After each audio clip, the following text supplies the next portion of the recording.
Unang tanong, ano ang ginawa ng US sa Iran? Noong June 21, 2025, 125 US aircraft ang sabay-sabay na umatake sa 3 nuclear sites sa Iran. Ang mga ito ay Fordow, Natanz, Isfahan. Sino ang nanguna sa atake?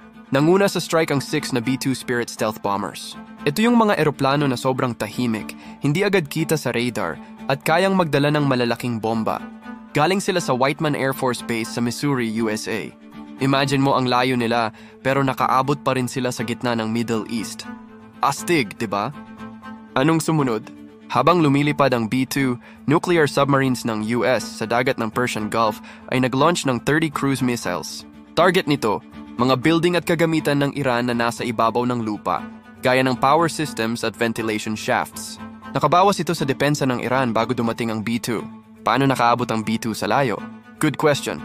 Ang B-2 ay malakas sa gasolina, kaya habang nasa ere, may mga KC-135 Stratotanker na lumilipad din para mag-refuel sa gitna ng langit.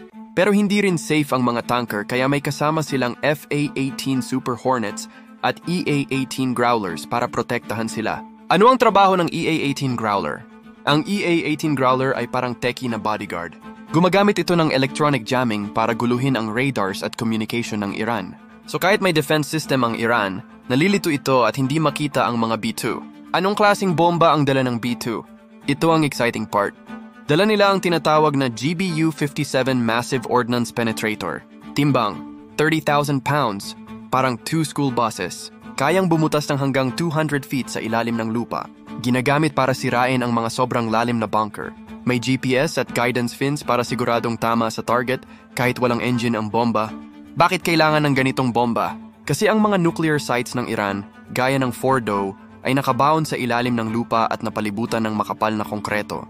Sinubukan na ng Israel bombahin ito pero hindi tumagos. Pero nung US na ang umatake gamit ang B-2 at GBU-57, tumagos na hanggang ilalim at na-damage ang pinakakritikal na bahagi ng pasilidad. Paano umatras ang B-2? Pagkatapos ng mission, umatras na agad ang mga B-2. Nag-refuel ulit sa ere, this time may kasama ng F-22 Raptor for extra protection.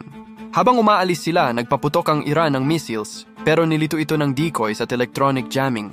Resulta ng mission? Nasira ang ilang key facilities, napahinto ang nuclear program operations. Malaking blow ito sa capability ng Iran. Summary: B-2 Shrine parang ghost sa langit, tahimik pero deadly. Cruise missiles, pambungad na suntok. KC-135, plus escorts, CR, supply at protection. GBU-57, ibomba na kayang tumagos sa mga malalalim na bunker. Growlers gather tech warriors sa ere,